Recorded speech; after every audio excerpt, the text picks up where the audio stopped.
Let's start with chemicals. This is a ridiculously overcomplicated graphic. I blame the Europeans. On the right, you start with crude oil. You refine that into tens of thousands of daughter products we use every day with an intermediate step called naphtha. You usually do this through an oil refinery. Or, on the right, you start with natural gas, same general process, but first you have an intermediate step called ethylene. Now, this relatively narrow product set, these are the things that normally you can only make from natural gas. But in the United States, where natural gas is really, really cheap, we use it to do all of this. That's everything from windows to sports equipment to insulation to glass to diapers to makeup to tires. So, you have the Haynesville next door, which is one of the world's great natural gas fields.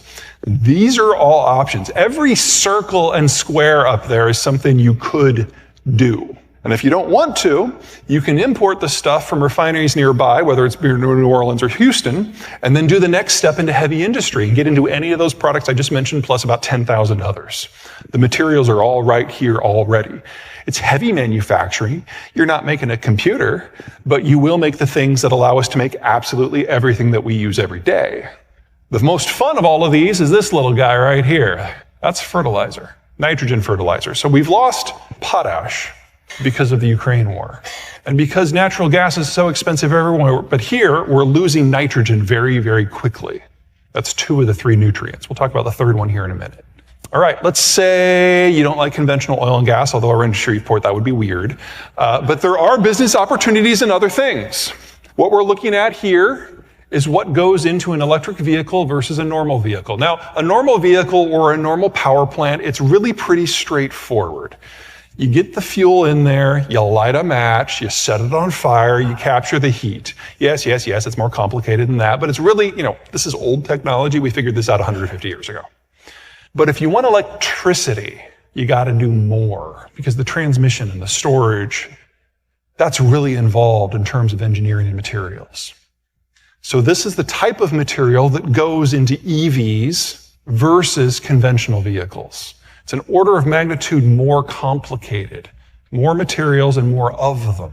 Now, we understand in our gut the pain and the complexity of a fossil fuel-based fuel system because you have to deal with Iran and Iraq and Venezuela and Russia. But if we want to do the green transition, if that is really our goal, then we need to deal with Canada and Mexico and Peru and Chile and Bolivia and Brazil and Argentina and South Africa and Gabon and Congo and Eritrea and Ethiopia and Mozambique and Australia and Vietnam and Indonesia and Malaysia and China and Pakistan and Turkey and Mongolia and Kazakhstan and Uzbekistan and, oh yeah, still Russia. You think oil geopolitics was a pain in the ass? Oh my God. You're not going to mine lithium here. But every material has to be processed so it can be used. These are the 12 most common materials that go into the green revolution. We need to double the amount of copper. We need 10 times as much nickel and lithium. We need 18 times as much graphite. And processing all of that stuff takes power. Everything that is a red wedge up there is processed primarily in China, and it will be going to zero. We're never going to do the green revolution, not at the scope and the speed that some people think. But we're going to try, and we're going to make some progress.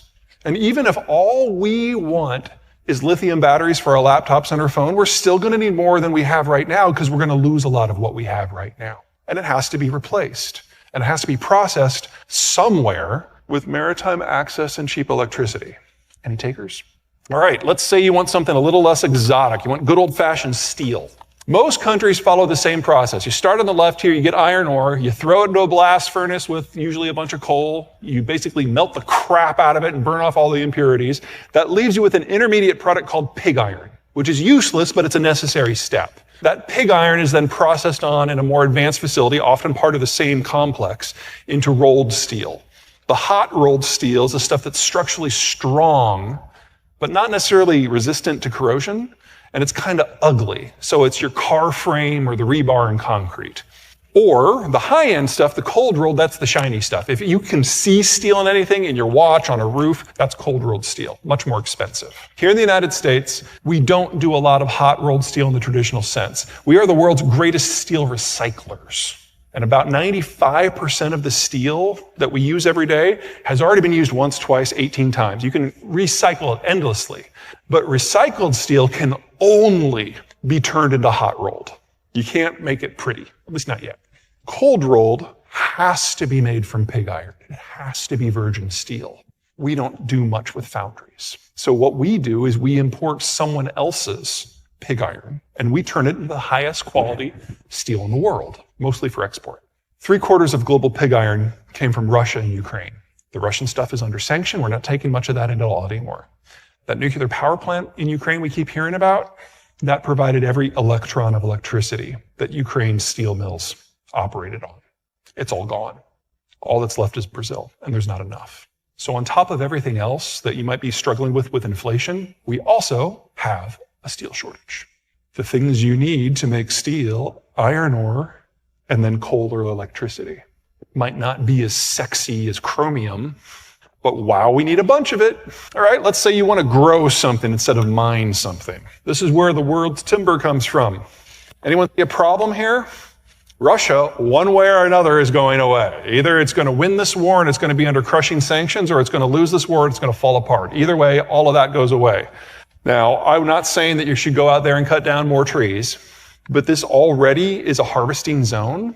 But because you're close to New Orleans, it is not a processing zone. I don't care if all you do is turn sawdust into pellets or make plywood or make furniture. The options are almost endless. And your proximity to population centers makes this perfect, because this is something Texas can't do because they don't have trees. Let's say you want to grow something you can eat. Here's corn. See a problem with Ukraine? Yeah. Now, there is currently a UN-managed export system that has safe haven pathways from the ports that allow the Ukrainians to export some grains, and they've been preferencing corn to this point because there's more dollar per bushel in it, and they've got to choose what they ship out. So wheat has basically gone to zero. Corn is actually up a little bit. But think about what the Russians are doing right now. The war is stalled, so they're using drones and missiles to target electrical infrastructure throughout the Ukrainian system, causing power outages, trying to cause as many deaths as possible. What do you think they're going to do once summer happens? There's no point in going after the power infrastructure then. They're going to go after the agricultural infrastructure. This is also going to zero. Now, again, I'm not saying go out there and grow more corn, but anything you can do to add value, especially to a sector where you know the world is about to lose one of its major producers, whether you're making grits or pressing it into oil, same logic holds true for soy, same holds true for cotton and cottonseed. There's very little agricultural processing that happens within 500 miles of you. On one side of you, you've got Atlanta. On the other, you've got the Texas Triangle. Ravenous urban zones that need every scrap of value-added commodity they can possibly get their hands on.